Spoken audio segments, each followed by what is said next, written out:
Thank you for joining us today. This webinar is hosted by the U.S. Environmental Protection Agency's Indoor Environments Division.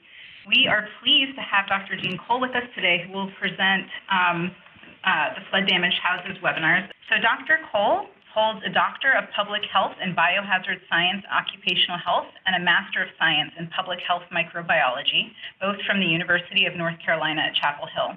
Dr. Cole has more than 30 years of experience in public, occupational, environmental, and international health, including infectious disease transmission, environmental pollution, exposure assessment, and indoor environmental quality with a focus on asthma and allergen control. Dr. Cole is an expert on flood cleanup and the use of biocides.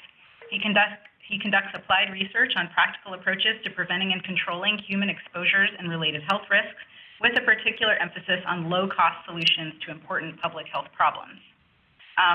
I'd just like to give a couple additional housekeeping items. So I have to give a disclaimer, EPA's disclaimer, which is the views expressed in this presentation are those of the individual author and do not necessarily reflect those of the U.S. Environmental Protection Agency.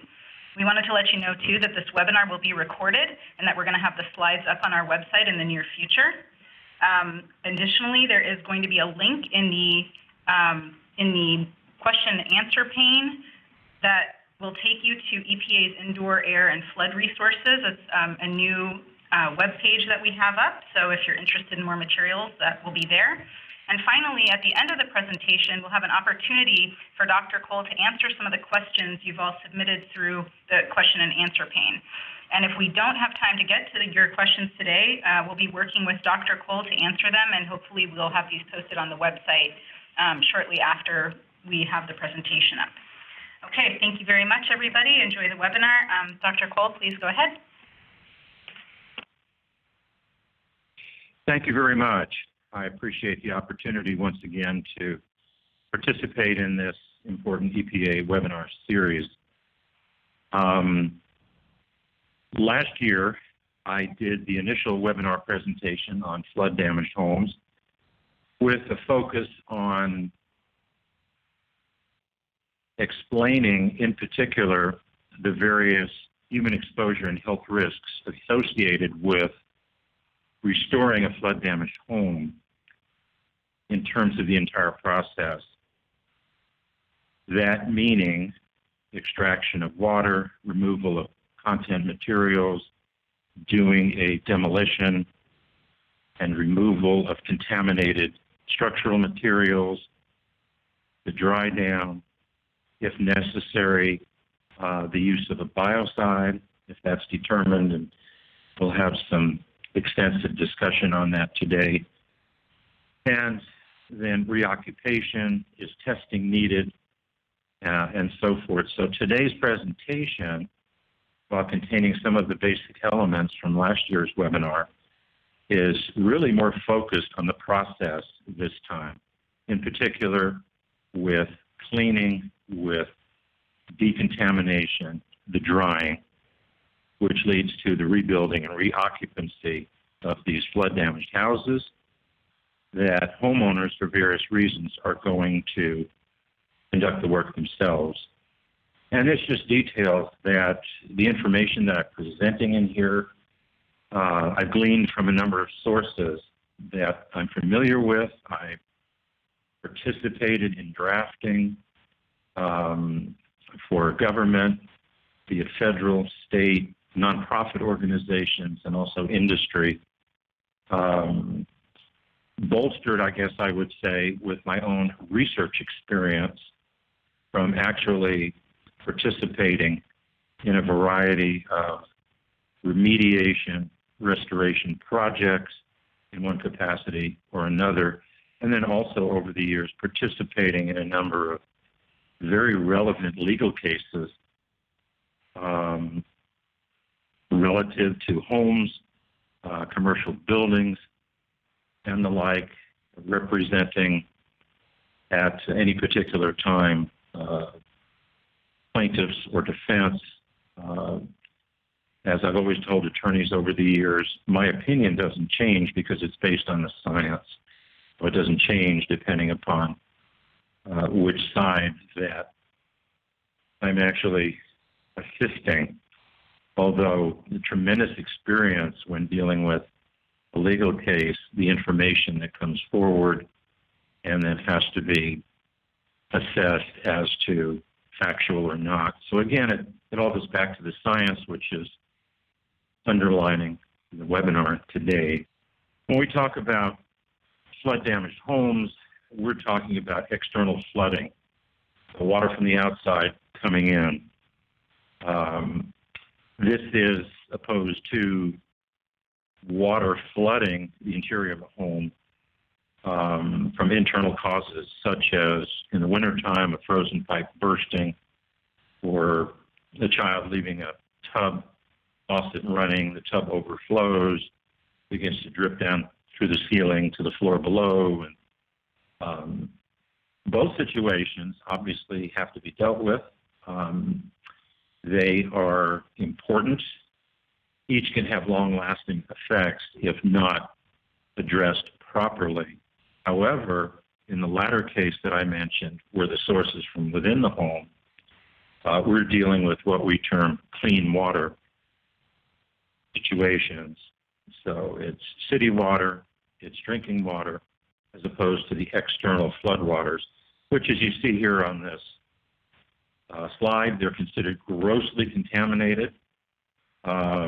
Industry, a couple of decades ago, especially the International Institute of Cleaning and Restoration Certification, IICRC, convened a large body of experts from a variety of fields relevant to this topic and defined categories 1, 2, and 3. Category 1 would be the clean water loss. Category 2 would be gray water, as might be from the interior of a home, but from a dishwasher or washing machine. Category 3 is what we see here on this slide. So this can result from rivers overflowing, hurricanes, massive rainfall in just a matter of hours. And as the text says, grossly contaminated may contain pathogenic, toxigenic, or other harmful agents with the possibility of human health effects upon exposure. In particular, those hazards that we're talking about can be broken down into a number of categories, the most important of which would be microbial and chemical. So here, this slide typically focuses on what we know is in there, and as floodwaters rise, infiltrate the ground, and begin to move, they pick up a variety of things: soil particulates, soil organisms, elements of animal waste, sewage contamination. In large storm flood situations, not unusual for a local sewage treatment facility to overflow and then spill those contents into the floodwaters. And then we have the chemical side of things. The waters flow over, whether it's farmland or someone's front lawn. Typically, there's been an application of a pesticide or fertilizer, that type of thing. And then inherent in soil, almost everywhere, are a number of residual chemicals. All of those will be mixed in the floodwater, which we consider, again, extremely hazardous. This is a good example of what we're discussing today. Here's the aftermath of massive flooding. This actually took place in the Austin, Texas area on Halloween, October 31st, 2013. The waters have receded. You can see the silt on the floor, on furnishing items, which have been jumbled around, and obviously the stress that homeowners and occupants face. It's as if their entire life has been destroyed. It certainly has been upended. And our focus today is, how do we deal with this? And how do we deal with it in the context of a homeowner actually doing the work himself because there was no flood insurance. There is no money available to hire professionals to do this. And these folks still have a mortgage on this dwelling. This is their only home. They're going to live here. So what we discussed today is in that entire contents. What can homeowners do that will get the job done in a cost-effective and health-effective manner? So here's the basic breakdown. It's biological and chemical contamination. The biological side, bacteria, viruses, fungi, parasites, and three risk categories. We put those in: infectious, allergic, or toxic disease risks.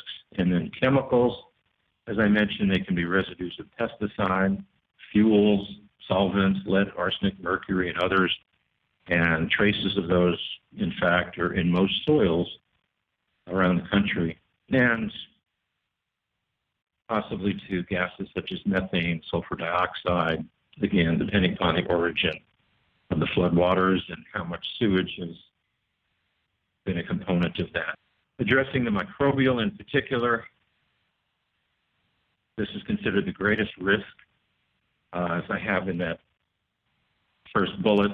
Some 140 enteric viruses are excreted in human feces and can be found in sewage. Rotavirus, norovirus, hepatitis A, and of course, these still are very relevant viral agents and causes of disease on a global basis. Rotavirus is still the number one cause of diarrhea in children under 5. Norovirus, we still have outbreaks. This is a very powerful, sudden, and acute gastroenteritis. Every year across the U.S., schools have an outbreak in one or more of their schools, usually elementary schools. So these are highly infectious, easily transmitted, and fortunately norovirus, unless in elderly individuals, not typically life-threatening. The bacterial pathogens, those of you are probably familiar with or heard of Salmonella, Campylobacter, which is very similar to Salmonella in that it has an animal origin, and then E. coli, which, along with other organisms, are sources of bacterial endotoxins, or, as in the case of a particular E. coli strain, can produce a hemorrhagic toxin. And of course, we're all familiar with notices that appear relative to an outbreak somewhere associated with a food source. Floodwaters at the bottom there can contain parasites. I've just listed 2. There are extensive lists of others that may be present there in these floodwaters. This is basically the outline for the rest of the presentation. That first bullet assess operational and structural safety. Certainly the structural safety, first and foremost, is of concern. We do not want homeowners who have gone back to their flood-contaminated home after perhaps there was mandatory evacuation. Waters have receded or perhaps not to a great extent. And before someone steps into that home, is the electrical power still connected? You don't want anyone stepping into even 6 inches or 4 inches or 2 inches of water where live electrical wires may be waiting to cause havoc. And then structural safety. This was, let's say, a hurricane-battered home. How structurally safe is it? There should be an inspection by the homeowner first and foremost on the exterior. Are there massive cracks in the foundation, in the walls, in the siding? Is the house tilted? Again, we don't want individuals going back in to clean the mess up and then inadvertently experience another disaster which would be the collapse of a floor or wall, something of that extent. Even though a homeowner is going to do it, and there is some cost involved, we want to keep that to a minimum, but personal protective equipment is essential because of the hazards we just outlined. Removing salvable, not salvable contents. What can be saved and what can't be? Then we'll talk about the muck out, removing all of that silt that you saw in the photograph, and you'll see some more. And then removing through a demolition process water damage, mold contaminated porous materials, first and foremost, wallboard, ceiling tile, that type of thing. Beginning the cleaning process, and we'll further define cleaning in its various facets, and then emphasize again and again how important it is to begin to dry down that structure immediately. Disinfectant treatments, we'll discuss. This is in the area of biocides. We would like homeowners who are doing this work to be able to monitor the progress of this remediation, and that can be done very simply with some measurement techniques. And then the last thing, consider clearance evaluation prior to rebuilding. Well, this is require a professional at a cost. What can the homeowner do to perhaps clear this situation himself or herself? And the clearance means that after the contaminated contents have been removed, the demolition has been conducted, intensive cleanup has occurred, the building has been dried. Prior to the rebuilding, the new framing timbers, the new drywall, etc., the new flooring. To what extent can the homeowner determine, I'm ready to do the rebuild? Or is there concern about microbial contamination in particular in various places that perhaps haven't been addressed but need to be? Personal protective equipment that are known as PPE, very simple. As I have detailed here, long sleeve shirt, pants, coverall. We're looking to maximize the protection of skin in particular, along with the eyes, goggles without holes, and some type of footwear. They can be boots, safety shoes, anything that gives maximum protection to the feet. We don't want folks going in flip-flops and shorts and a t-shirt to do this. That will, in my opinion, 100% of the time lead to some problems. Even if it's someone scratching themselves in the process of removing furniture, well, then they're open to infection, that type of thing. Respiratory protection is certainly recommended. Here you see an N95 disposable respirator. This will suffice. Anything above this requires individuals to be fit tested for a commercial/professional type respirator, half face, full face, and that's not what we're looking to do. I do have a caution up here for this disposable mask, just as with the more professional half and full face respirators, and that is it is going to cause some breathing resistance. Anytime you block the nose and mouth, it's going to be harder, a little bit harder to get air in.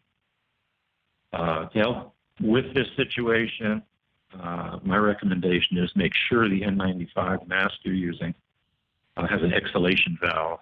This prevents the buildup of both heat and moisture in that disposable respirator, will allow it to last longer, and yet protect the wearer. Removing the salvable, non-salvable materials, likely that some furniture, clothing, appliances, and anything else you might think of in a home environment can be damaged beyond repair. Those living in the home need to decide what's no longer worth the effort or cost of repair, what will be cleaned and saved. Again, this is typically a situation where there may not be insurance coverage for contents, for example, or even if there may be some things that an insurance adjuster would say, nope, we're not replacing that. The last point I have here, take out things that become trash, keep them in one area, move things that will be saved to another unaffected or protected area. Next slide. And this is a good example of that. They decided here in this post-flood situation that all of the damaged contents would be moved to the front yard. I'm thinking that probably what's salvable might be in the backyard, but here they're waiting for pickup of trash, this type of material. Even appliances will go to a facility that processes solid waste and hopefully will recycle various metals, certainly from appliances and the like. Content cleaning. The reality is a number of contents categories like electronics, appliances, artwork, high-value rugs that have been directly affected by the floodwaters require a qualified, experienced professional. Again, it's a cost that's involved. Those living in the home have to make that decision. Is it too contaminated to even attempt to be recovered, or perhaps they lack the funds to even consider that? Clothing and bedding may be recovered through laundry. I say maybe because, again, it depends how extensively contaminated, soil stained they were. And then there's different types of clothing, for example. I remember a case that went to court and became a legal case and was in the Southern California area. There was massive rain, flooding, and evacuation of the entire community there occurred. And I remember walking into this townhome, this beautiful, expensive townhome, and the occupant had suffered health effects and finally realized she could not remain there while any type of work was going on, and began to have some symptoms. But as I went through the unit, I looked in the closets, and she had this large, extensive closet, and all of her clothing was still hanging there. It had been some time before occupants could get permission to go back in to this neighborhood. And most of the clothing that I saw could be washed in a washing machine, but others couldn't be. And what really jumped out at me was she had a couple of leather jackets and other leather garments. And because everything had sat there without effective drying, mold began to grow. And the mold was just dotted all over. I can remember this black leather jacket that she had with all of these little white marks, which were not glitter. They were mold colonies. And of course, what is leather but organic material is animal skin. And so there's no process to recover something like that. So that type of clothing is a complete loss when it reaches that point. So something we'll emphasize again and again in this presentation is the need to address the flooding as quickly as possible. So as occupants are permitted to go back to their home, things need to get going to remediate that dwelling. And then at the bottom, non-porous belongings, anything that's not porous. So glass, ceramics, silverware, run through a dishwasher, washed by hands, with a dishwashing detergent, and so forth, and dry, and they'll be just fine. Conducting physical cleaning or muck out. This can be extensive, and we're really using simple tools like I have listed here: shovels, buckets, wheelbarrows, hoses, wet vacuums, water extraction machines, perhaps pressure washers, warm water and detergent, maybe biocides. Now, you might right away look at this list and say, wait a minute, pressure washers, we're going to bring moisture in. Water and detergent, we're going to add more moisture. Well, that's how we clean. So yes, but then that puts the emphasis on once those aqueous sources enter the home, are utilized for removing physically the contamination that's there, they need to be removed and drying initiated. Now, I have an important note here in the bottom of the slide. The cleaning and remediation of assemblies, such as floor and ceiling systems. You know, every floor has a subfloor. May not have a crawl space or not, but there's a subfloor. We have ceiling systems. What's going on above the ceiling? Was that affected or not? Built-in cabinets and bookcases. What's behind those? Most likely, water infiltrated behind there, maybe through the wall cavity, an interior wall system. Heating, ventilation, air conditioning systems. There could be standing water in ductwork. Everything depends upon the extent of the water intrusion into the home. Was it 6 inches? Was it a foot? Was it 2 feet, 3 feet?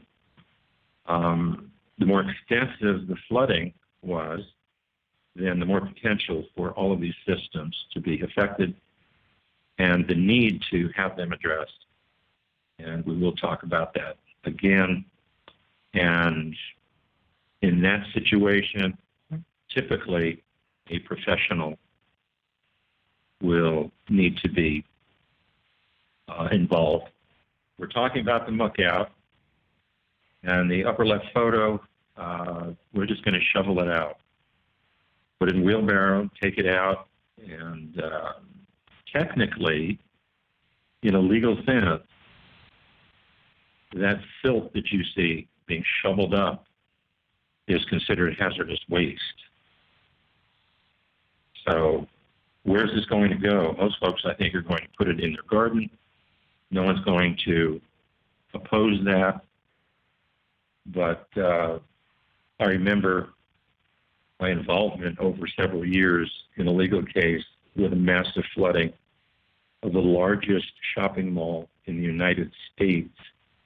And floodwaters had reached at one point to the depth of 12 feet. The silt that was left was so extensive, it was measured in tons, had to be removed with front loaders, put into dump trucks, and then taken to a hazardous waste landfill. That gives you the perspective of what we talked about initially. What's in that muck that's there that we're shoveling out? I would have to assume it's all of those categories that we mentioned. And then on this slide, in that other photo, folks are sucking up clean water that was brought in with floor cleaning machines that extract the water, bring it in, and extract it, very similar to carpet cleaning, or pressure washes. Pressure washing has been done, and I'm going to talk more about that as we go along, because yes, that often is the most efficient way to decontaminate much of the structural materials, such as framing timbers and hard surface floors like you see in this photo and so forth. Now, the removal or demolition. So here we have a situation where there's been extensive flooding. We have what appears to be contamination. Mold, I would assume, would be in there, or be the bulk of, even perhaps, those light shaded areas that you see on the 2x4s that are part of the wall assembly. There's hardwood floors there. So what about the flood cut, as we call it? How far up does one cut?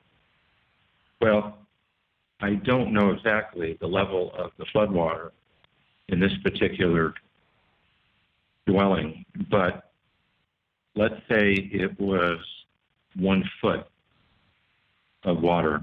So the standard practice in various guidance documents and from professionals that have produced voluntary industry consensus standards is that you cut above the flood line 18 to 24 inches, and the 24 or 2 feet is standard. So this is a flood cut of approximately 4 feet. Once you cut 3 feet of your wallboard, you can examine the interior wall assembly. And that may necessitate cutting more, which in this case, it looks like they cut another foot, so now you have 4 feet that have been cut.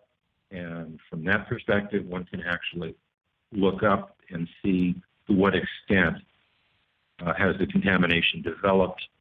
Perhaps the entire wall will have to be removed. And then what about the issue with the framing timbers and the hardwood flooring? And again, we're going to address those in particular again when we discuss cleaning. So in this situation, and I'll be discussing some of the cleaning right now to an extent. As I have here in my first bullet, large areas may be pressure washed with plain water or with a detergent solution, or perhaps a one-step detergent disinfectant. There are those products on the market. If the term disinfectant appears on the label, it must be, by law, an EPA-registered product. So in this photo, I'm not sure what is happening here. It's not your typical pressure wash. So my sense is this is part of the cleaning process, and that could be the spray of a detergent or plain water, or again, a one-step detergent disinfectant. So there is cleaning and perhaps some microbial inactivation as well. Now with pressure washing, as that occurs, one must extract that water immediately. And I have just, once again, lost my slide. And I'll bring that back up. So as soon as the water from that initial process has been utilized, it needs to be extracted and drying can begin.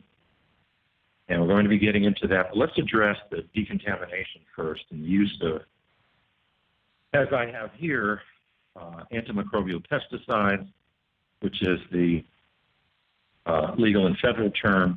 We biocides, and they're broken down into disinfectants and other specific biocides. So if these products are to be used, we look for an EPA registration number. We look for label claims that confirm it has been shown and verified by the EPA that that particular product, when used as directed according to the labels, will be effective against inactivating, in other words, killing in particular, those particular microorganisms, many of which are pathogens.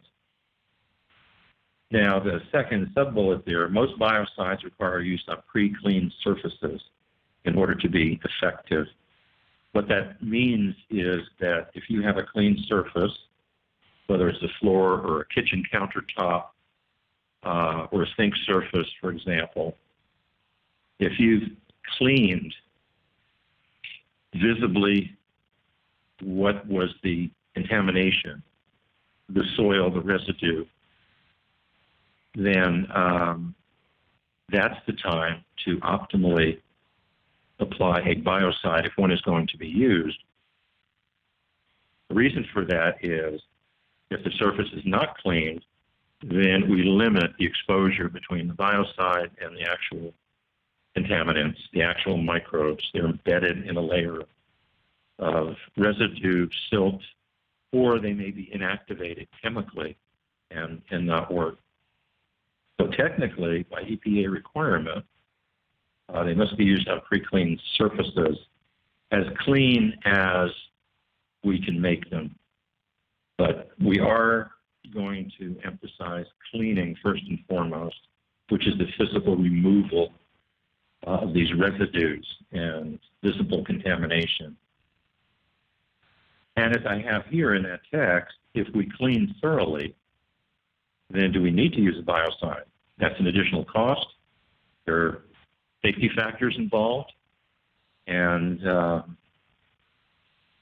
it depends upon the situation, and it's the decision of those who own and occupy the home. The concern would be most of the time in using a biocide, following the cleaning and as the drying is initiated, to provide some additional measure of assurance that the microbes have been killed, that 2 weeks later they're not going to find mold growing in this area of the house or another area. Odors will be to appear and the like. So, but we're going to talk about this. Formally, technically, legally, biocides are called antimicrobial pesticides, the pests being the bacteria, viruses, fungi, parasites. Also known as chemical germicides or biocides. The three categories that are most prominent as antimicrobial pesticides are delineated as disinfectants, sanitizers, and sterilants. So let's take a look at those. Disinfectants activate and kill pathogenic vegetative bacteria, so actively growing cells, actively growing mold and yeast, fungal spores. Spores are like seeds which can survive the environment and actually begin to grow if enough moisture is available. And some human viruses, the ones that a particular product will work effectively against, will be listed on the label. We think of disinfectants as those used in healthcare facilities, which they often are, because we know there are mechanisms that can facilitate the transmission of human pathogens in a healthcare environment. The sub-bullet to that first bullet, we can look at a label and see terms like bactericidal, meaning it kills bacteria, fungicidal, virucidal, so forth. There are products that are sanitizers. They could be used in post-flood decontamination, but typically sanitizers have not been evaluated against a very large spectrum of microorganisms and potential human pathogens. Just a few, in fact, a basic two in particular, that are common in public places, as I have here, food contact, non-food contact surfaces. Restaurants will use these, food production facilities. And then the last is sterilants, which are not relevant to our discussion today.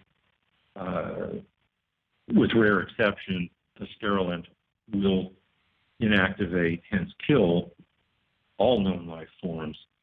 And those are reserved for specific treatments such as critical patient care equipment in healthcare facilities.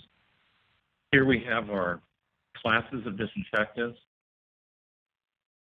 And really, it's just the bottom three that are relevant to us. Chlorine compounds, We'll discuss briefly quaternary ammonium compounds, which are the most utilized, and then a category that's become very popular, getting larger, and that is botanicals, an organic-based disinfectant that has antimicrobial properties. Most of the disinfectants, as I mentioned, are these quats. Not only are they antibacterial, but they have detergent or surfactant properties to emulsify soils and residues and help in the cleaning process. Also, they're not readily inactivated by organic matter, that silk that we've been talking about. Where bleach is, sodium or calcium hypochlorite, readily inactivated by organic matter. And typically, quats are reasonably priced. We have the botanical-based products. These, as I have on the text here, gain wide acceptance, mostly because of their identification as being of an organic nature. We'll talk about this on the next slide. Botanicals do have recognized antimicrobial properties registered by the EPA as disinfectants. So the active agents are particularly thyme oil or thymol and citric acid. However, we still need to be aware of health and safety issues, recommendations, reading labels carefully.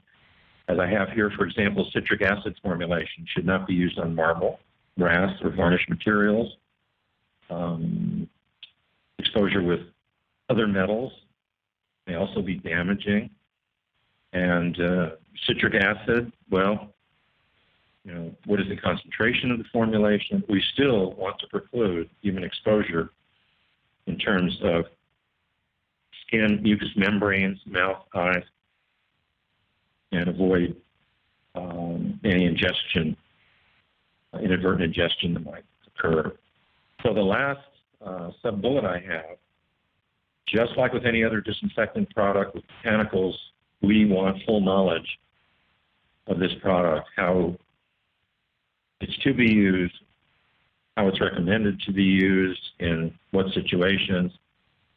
As I've just indicated, what are its specific capabilities? I mentioned some incompatibilities and safety and health issues and cautions. So bleach is not recommended for the remediation of a flood-damaged house. It doesn't clean. It's readily inactivated by organic matter. It's corrosive to metals. As it sits there in the typical gallon size, has a very high pH between 10 and 11, so it's very alkaline, very caustic. We may have no hesitation using it in our washing machine, but we do not want that high concentrated bleach to be splattered on skin and eyes.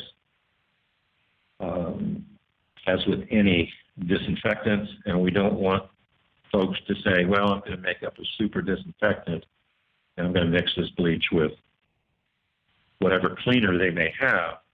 Ammoniated products and bleach produce chlorine gas, and each year there's usually a handful of cases that the CDC recognizes where someone did that. Alternative treatments, we're talking gas or vapor phase biocides. The top of the list would be ozone. Ozone is great at deodorization. Perhaps, as many of you know, in smoke damage situations in homes and buildings, contents, clothing, everything can be placed in a chamber, high concentration ozone, which humans cannot be exposed to because it's a severe respiratory irritant. Those contents stay in that chamber for a day or two, and then they have to be aerated for another 2 or 3 days. And they're great deodorizers, very effective disinfectants in certain systems in the aqueous phase, but here we're talking about gas phase ozone. As I've listed here, they can't be delivered uniformly at the intended concentration, which is very low in order to protect human exposure. They can't hold that concentration over time inside wall assemblies, every crack and crevice and ceiling space. At high concentrations, they're corrosive, destructive to materials. Ozone can just destroy rubber, for example. We have concerns about electrical wiring. So there's really not an application here for gas phase disinfection. Although sometimes in flood damage situations, folks go through neighborhood to neighborhood trying to rent their ozone generator or sell them to folks. And again, they deodorize, but they're not effective in reducing microbial contamination. Okay, another alternative biocide treatment are hydroxyl radical generators. Typical homeowner isn't going to buy one of those, but shouldn't be influenced by those that say, I have one and I'll come in and do this. This is very similar to ionization, where you attempt to knock particles out of the air and maybe on surfaces as well. And so you see the graphic with the hydroxyl radical on the right compared to water on the left. Well, water, of course, is comprised of one oxygen atom and two hydrogen atoms, and we have a neutral state in terms of electric charge, same number of protons as electrons. However, when a hydroxyl radical is generated, usually by an ultraviolet process,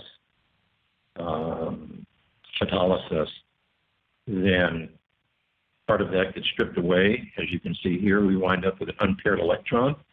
And yes, technically it's an ion, it has a charge, but the preferred term is radical. And think of it as a Pac-Man type of entity that's going to gobble up chemicals, airborne chemicals in the air.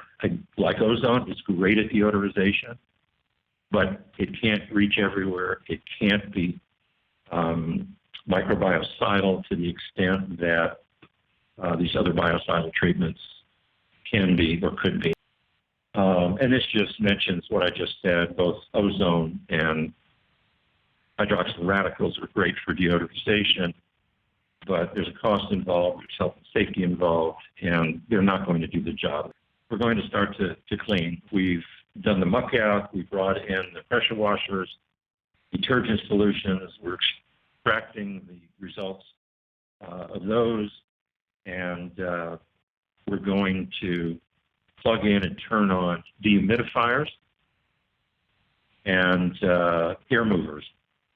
So as we start the cleaning process, like I have in that top photograph, we also want to begin drying down the home. And in that photo, you see two floor-level air movers and a dehumidifier. And air movers, like with any type of water damage in a home, even if it's just a toilet overflows in the bathroom, it's a limited environment. They'll bring in fans and so forth to dry it out. Well, what is it actually doing? Moving air strips water molecules away from the surface and moves them into the air. If they are not removed from the air, they will recondense on surfaces. So at best, all you've done is move the water around. And so yes, it may be off the floor, but now it just recondensed, on the top of your ceiling in the bathroom. So we need to, once the air movers, the fans, strip those water molecules from the surface of the floor, carpet, whatever it might be, we need to get them out of the air, and that requires dehumidification. Unless it's raining, you can open the doors and windows and help dry things out. It will speed up the drying process. This can work well if you live in Arizona or New Mexico or parts of Texas, where humidity outside is extremely low. It might be 10% or 20%. Well, your home environment has been flooded, and it's a lot higher than that. It's above 50%. So this might help on a nice day. Most places, however, where people live in this country cannot do that on a regular basis. And we want to ensure that things are dried down as much as possible to prevent the growth of whatever residual bacteria and fungi remain, because we cannot physically remove all the bacteria, all the fungi. Some will survive. So here again, we see some air movers. Looks like a kitchen area with hardwood flooring. And as I've said here, even when you have open surfaces like this, they're dry to the touch, water can remain in cavities, cracks, and intact, non-contaminated porous materials. Some cavities, cabinets, drawers, plumbing walls, you have your water pipes can be opened and aired out. Others can be accessed only by removing those cabinets and making holes in the kick spaces, soffits, smaller ceiling cavities. Moving air, heat, and dehumidification are required, and effective drying typically takes several days. And I put 3 to 5 or longer in my experience. Now, EPA mentions we should have the home dried minimally in 24 to 48 hours. The fact is, depending upon the extent of the flooding, again, if there's been 3-4 feet of water in the home, it's typically going to take longer than that. And I've gleaned that information over the years consistently from professionals in industry, professional water damage restoration professionals. And they're often frustrated because when they get called in, they're usually paid by insurance, and even insurance adjusters will tell the professionals, you're limited to 72 hours with your air movers and dehumidifiers. After that, we're not paying for them anymore. And I've talked to many restorers over the years who, in monitoring the dry down process, and we'll get into measurement in a little bit here, know that at 72 hours in certain situations, everything cannot be considered dry.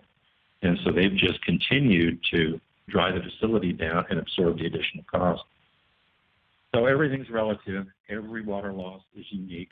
And these are things that all have to be considered. I think I pretty much have mentioned this. Relative humidity is the amount of water vapor present in the air.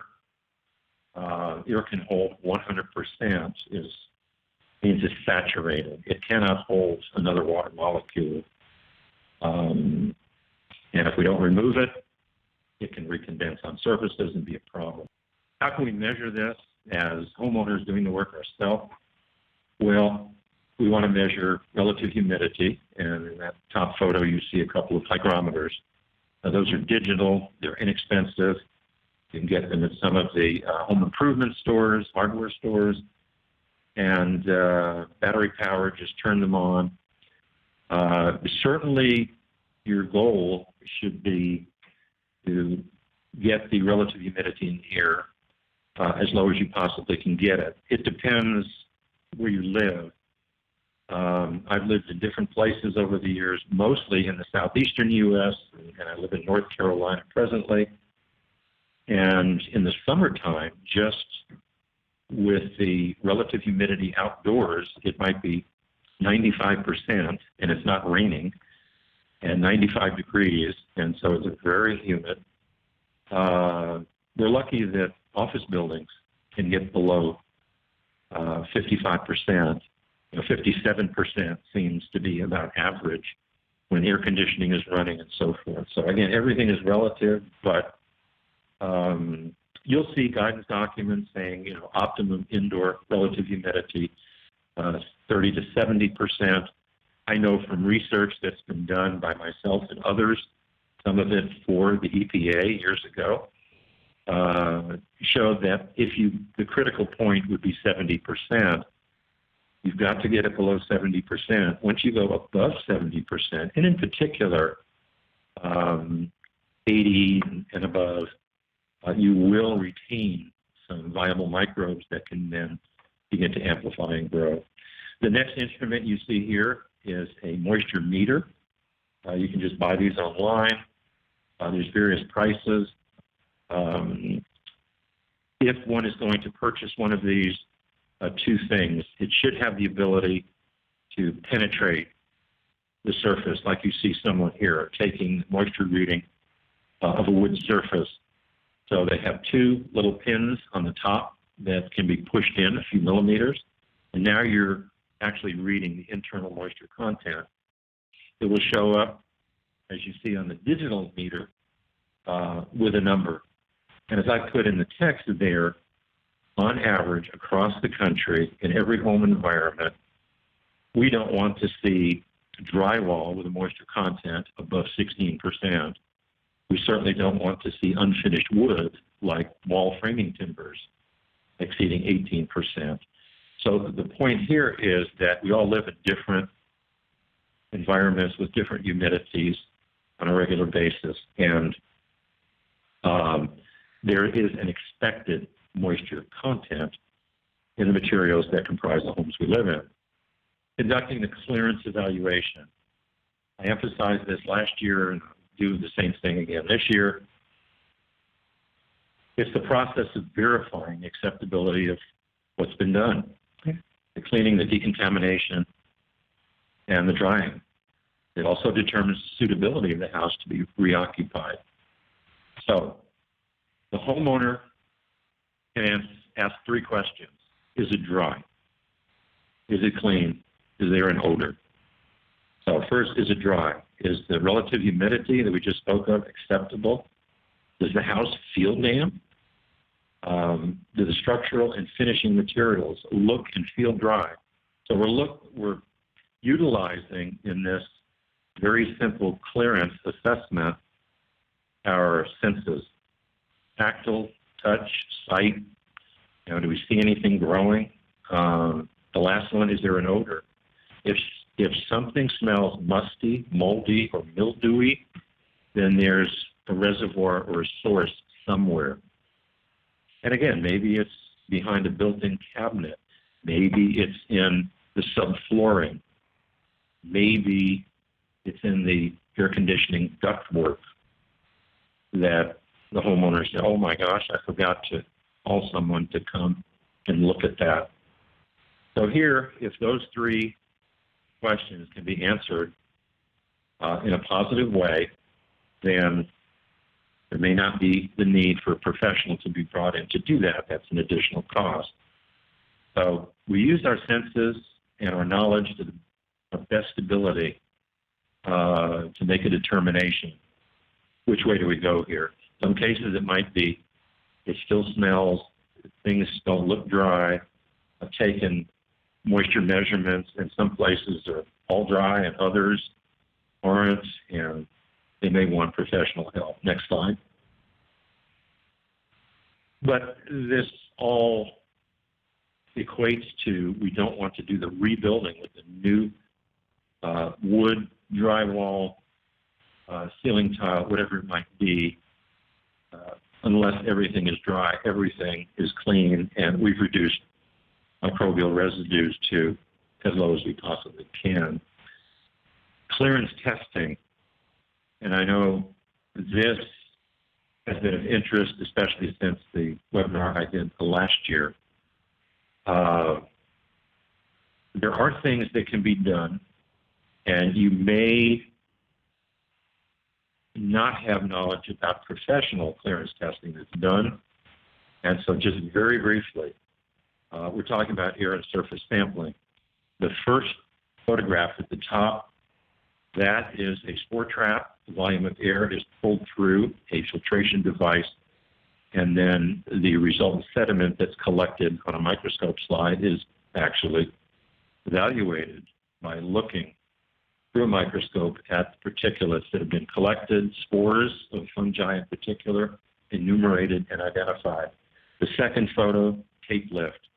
Adhesive tape applied and then pulled back, also put on a microscope slide, which then goes to the laboratory, microscopic examination. So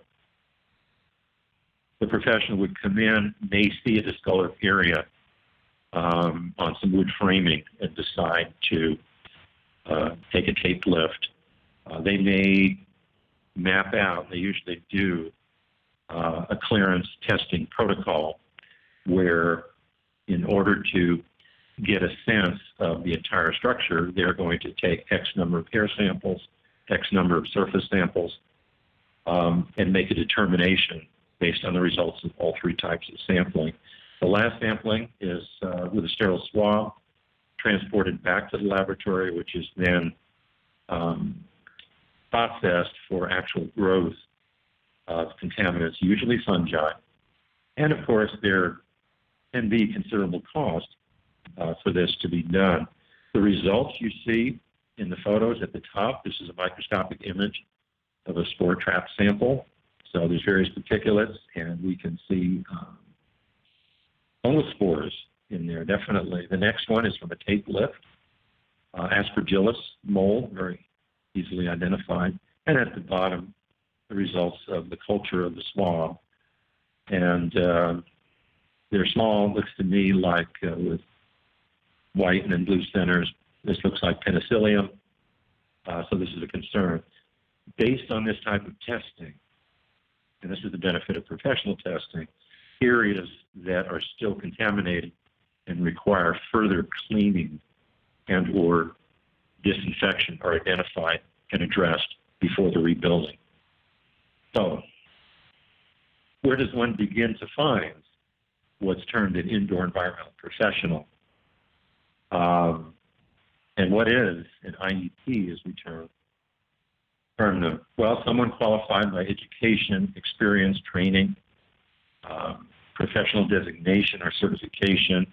For example, as I have here, registered environmental health specialist, industrial hygienist, certified mold inspector, etc., who will come in and design a protocol, collect the samples, issue a report, which should contain not just the results, but an accurate interpretation and recommendations. Now, when industry uses these IEPs, it's required to be a third independent party, so there's no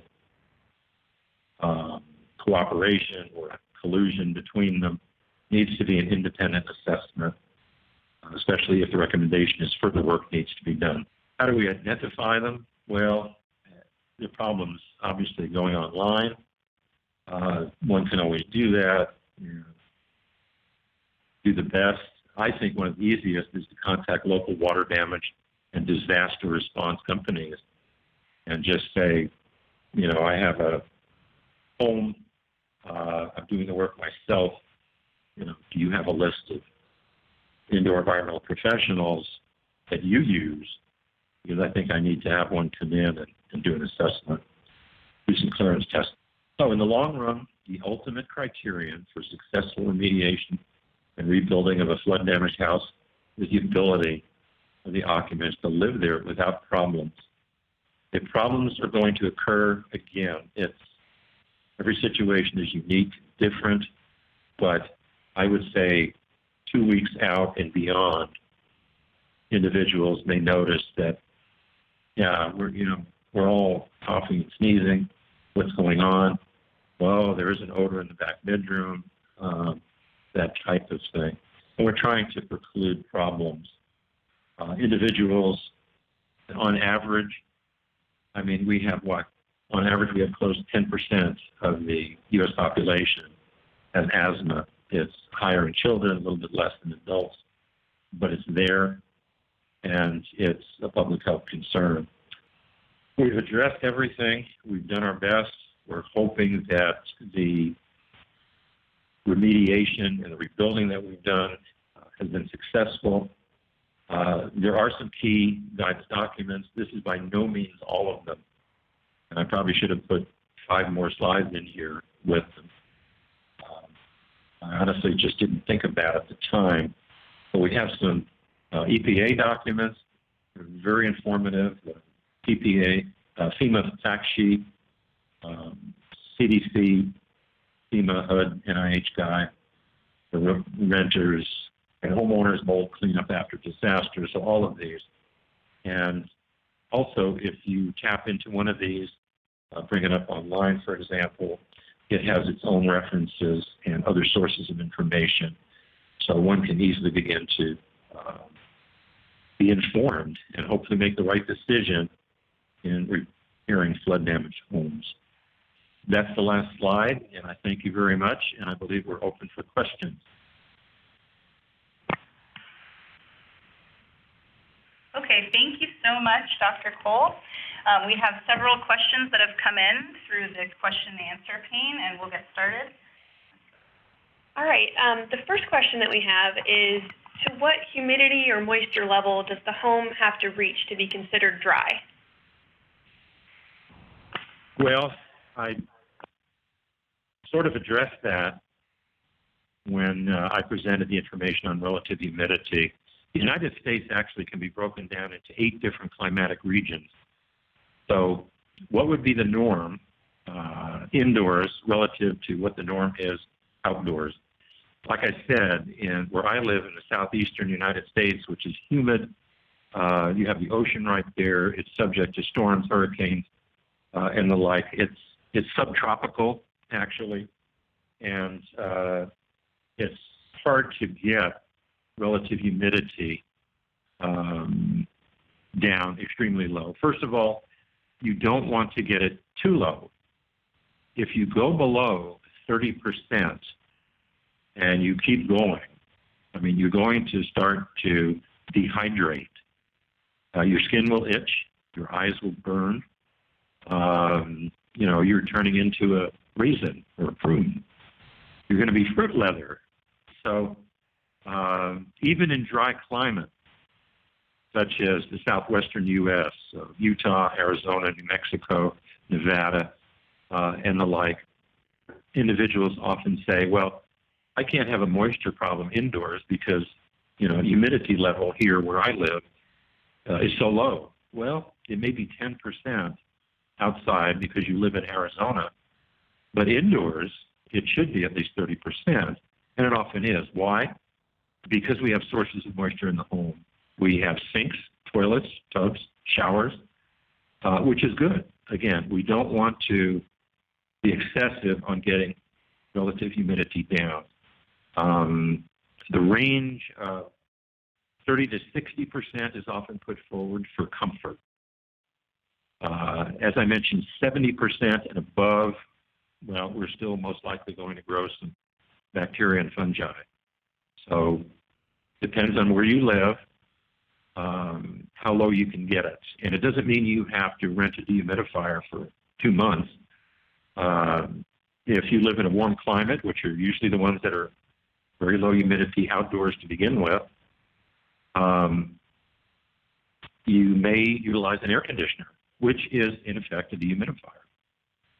So check and see what's normal and on average, but try and get down into that 30 to 60%. Most of the time, I think in most places you can get it down into the 50% range, and that's going to be fine. Okay, thank you. Our next question is, can you discuss the potential risks of botanicals which are often claimed to be safer than other chemicals? Well, it's a chemical formulation. You know, because it's, quote, organic doesn't mean it's, you know, without risks. You know, as I used to tell my students when I was still teaching, you know, just because something is organic and natural doesn't mean it's without risk. You know, botulinum toxin is all natural. Potassium cyanide is all natural. So we have to have the understanding that these botanicals do have less of a chemical spectrum risk that other biocides, disinfectants would have, but you will still see precautions and cautions on the label. After all, they have been registered by the EPA based on actual test data showing they kill this list of organisms. Well, again, if it's going to kill low-level types of life forms, we have to be concerned about the higher-level life forms. So humans, pets, and that type of thing. So I think the key here is always read the label. understand the cautions and precautions, and use as directed. If they come ready to use, then that obviates one problem, and that is misuse of mixing the products.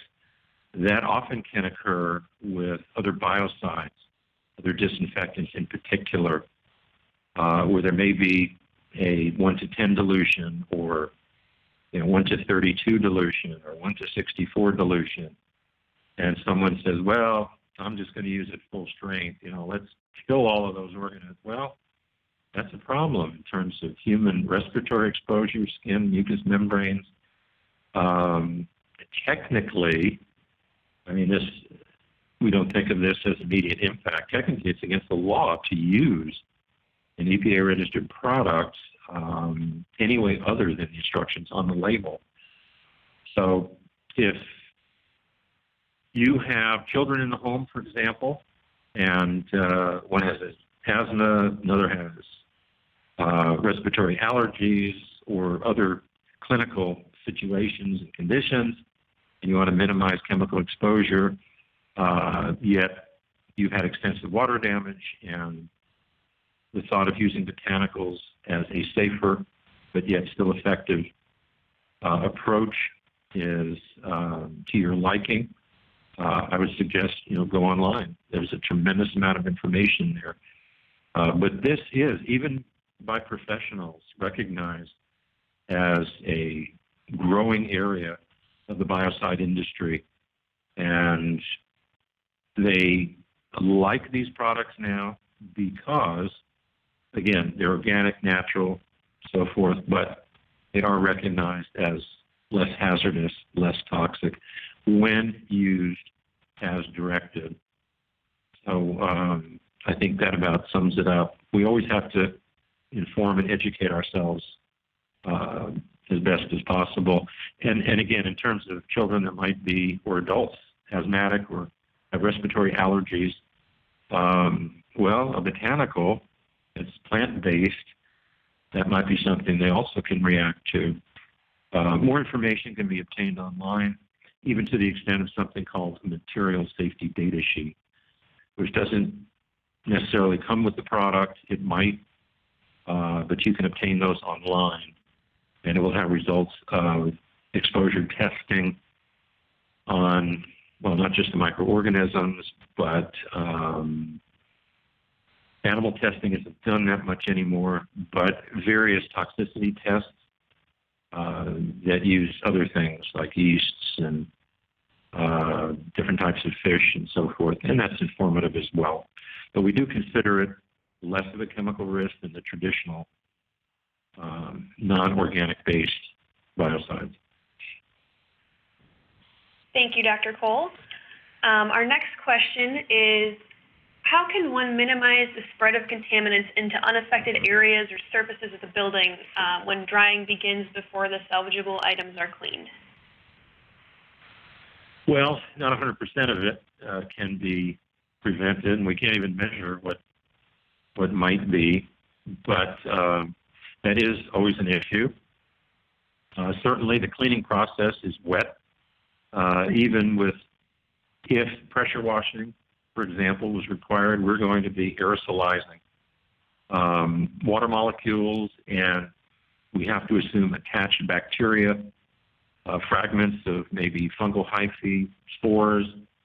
And so when there is an extensive flood damage situation, as we've been discussing, Category 3, grossly contaminated, we have to assume the whole indoor environment has been contaminated to one extent or another by one reason or another. One is that these grossly contaminated floodwaters came in and sat for a while. And so, again, just air movement indoors can vaporize some of the water with the contaminants that could adhere to walls and ceilings and that type of thing. And so this is actually a great question, because I probably should have addressed that in the cleanup, that it's not just the surfaces that were contacted by the water, but it's everything else. Yes, you need to clean all the way up the wall to the ceiling. You have to consider that things may have gone up into the attic space. So pull down your staircase to the attic, look around. Of course, I didn't mention attics in particular, but if you've had flooding from ground level, well, it rained somewhere, sometime, to create those floodwaters. So have you checked under the roof? Have you looked for leaks? Does it smell musty, moldy, mildewy? But how do you prevent it? You focus on the cleanup and the dry down.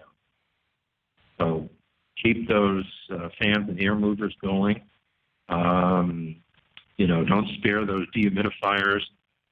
May cost a little bit more for an extra 2 or 3 days because you've rented them from a home improvement store, but it's going to be worth it. And again, you're going to measure the relative humidity, but the cleanup is essential. And so some of these surfaces that were not water affected, let's say floodwaters never got to the rear of the home and there's 2 bedrooms back there, well, those still need to be cleaned. But the best way to prevent maximizing transmission is to do the cleanup and dry down as soon as possible after the wet cleaning. Okay, thank you, Dr. Cole. We have another question. Odor is a good indicator of possible mold presence. However, isn't it too late already by the time odor becomes apparent? Too late before, in terms of the cleanup, I assume. I'm not sure the whole context there of the question. Could you read that again, please? Sure. Odor is a good indicator of possible mold presence. However, isn't it too late already by the time the odor becomes apparent? And I'm assuming they need to clean, but... So this, I guess, would be afterwards,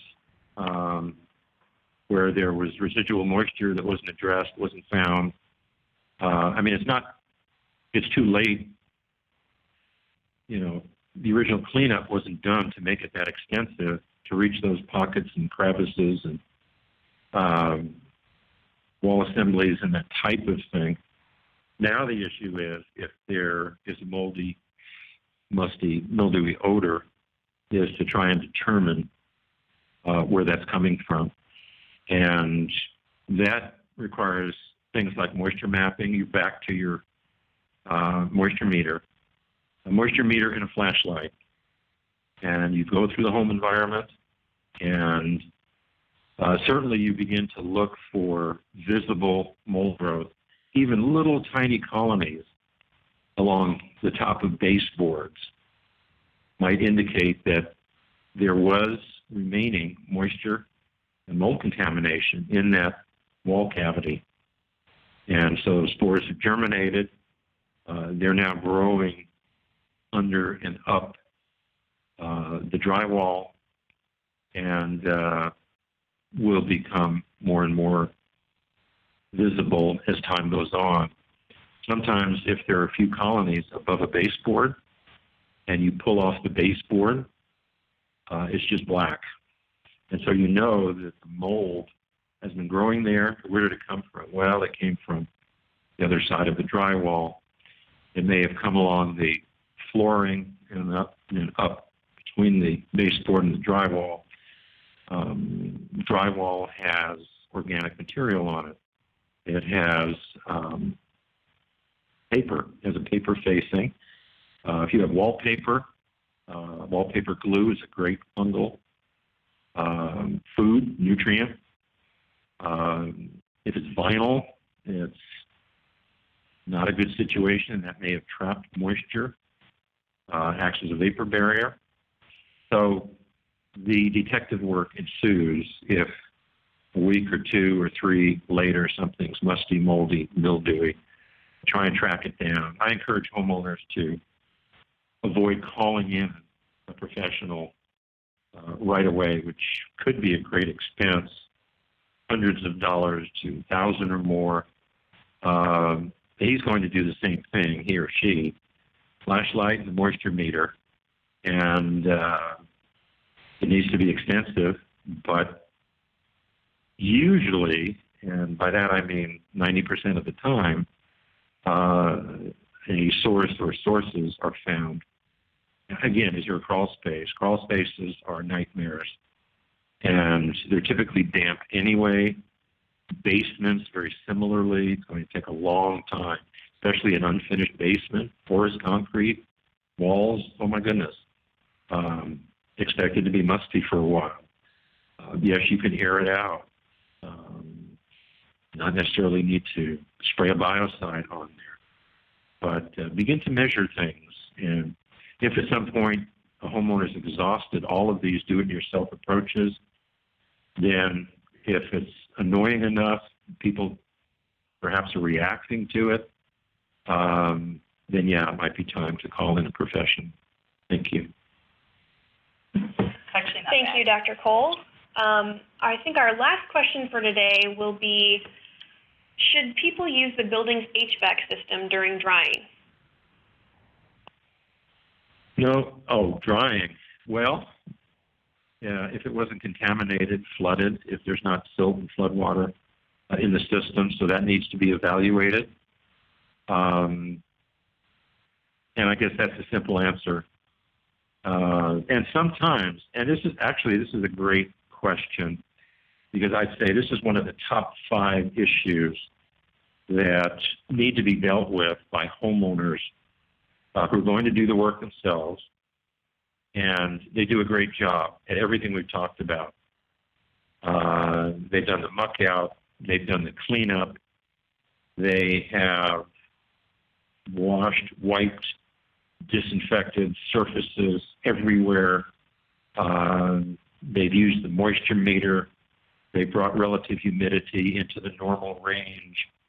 And then, okay, let's turn on the air conditioner, which will continue to keep the facility or the home, the dwelling dry. And suddenly there's this massive blast of foul air because oh no, I forgot about, the air handling system. So ductwork may have been damaged in the flooding process.